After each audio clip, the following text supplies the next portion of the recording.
Human Body Part 2, the respiratory system. If you've ever tried to hold your breath, you may be able to do it for over a minute, maybe even close to 2, but besides that, you can't go much longer without breathing. And that is because your body cells need oxygen, and they get that oxygen from the air you breathe. The system that helps us move oxygen from the outside environment into our body is called the respiratory system. Not only does it bring oxygen into our body, but it also removes carbon dioxide and water from your body. Your body cells need oxygen in order to keep you alive, and to do this, your cells go through what is respiration. Respiration, sometimes called cellular respiration, is different from breathing. So we need to make this point very clear when we're talking about the respiratory system. Breathing itself refers to the movement of air into and out of your lungs. Respiration, on the other hand, refers to a chemical reaction taking place in your cells. Inside your cells, oxygen, along with glucose that you get from food during the digestive system, undergo a complex series of chemical reactions, and this is cellular respiration.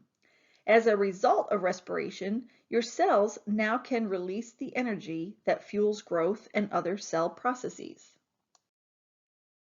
Now, air travels from the outside environment to the lungs. It passes through structures of the respiratory system, including your nose, pharynx, trachea, and bronchi.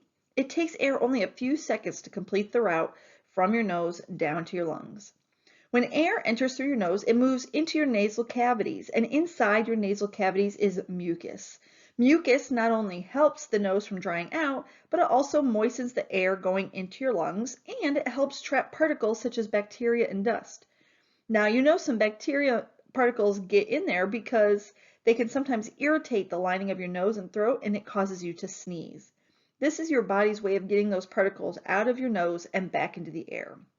However, if there are particles that get stuck in the mucus, well, then you also have cilia, or little hair-like extensions in your nasal cavities that move in a sweeping motion and sweep mucus into your throat where you swallow it. And when you swallow it, remember when we talked about the digestive system, your stomach has hydrochloric acid inside your stomach, and that stomach acid destroys the mucus along with everything that was trapped in it. Now, back to the air, once it goes through the nasal cavity, it enters the pharynx. And that is just a fancy word for your throat. Remember that the throat is also shared with your digestive system because there are 2 tubes that we talked about in the back of your throat. So both your nose and your mouth connect to your pharynx. The pharynx is where you also find your vocal cords. Now, from your pharynx, air moves into your trachea or your windpipe. If you carefully press on your neck, you can feel the ridges of your trachea. These ridges are rings of cartilage that strengthen your trachea and keep it open. The trachea, just like your nasal passage, is lined with cilia, and this cilia actually sweeps upward, moving mucus to the pharynx where it can be swallowed.